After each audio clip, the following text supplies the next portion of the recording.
Chodím večer brzo spát, abych mohl ráno vstát. Písmenka do hudby, kámo, zase srát. Jsem za tuhle příležitost celkem rád.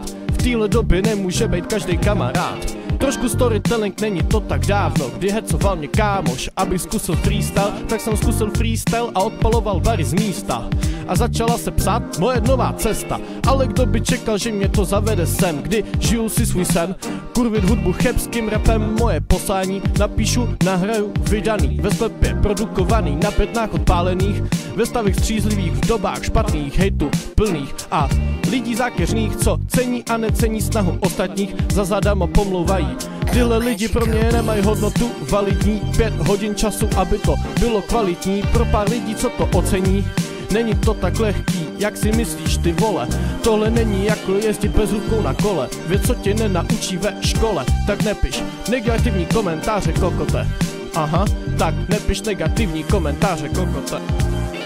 Zpátky do reality, kdy na to nejsem sám. Plujeme na stejný lodi, z 510 squad. Kluci, díky za příležitost, mám vás za to rád. Nenecháme si na hlavu od nikoho srát. Taky cením kluky z Triple G's. Streetový rap, kámo, co tě odpálí. Posílám shoutout klukům, co si to zaslouží. Aha, posílám shoutout klukům, co si to zaslouží. Ale co necením lidi, co mají wannabe fame. Píšou jít komentáře snažícím se klukům všude, kam to jenom jde. Ale já nedělám válku, šířím jenom realitu, já. Proto jména nezmiňuju, pro sebe si nechávám. Kdo se se mnou baví, ví, koho na mysli asi mám. Ale nebudu už dál mluvit, nechci kurvit track. Jediný, co chci, láska, mír a money, já.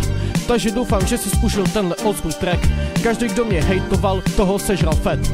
Moje rodný město 350 002 nebo taky Cheb. Město drog a nějaké té krásy, kámo, je. Tohle bude konec tracku, tak to brko pošli dál. Doufám, že jsem tím nikoho neurazil, nenasral. Jenom malý ryby, bráško, jsme, měl by si to vědět sám, aha. Měl by si to vědět sám. Peace. 510.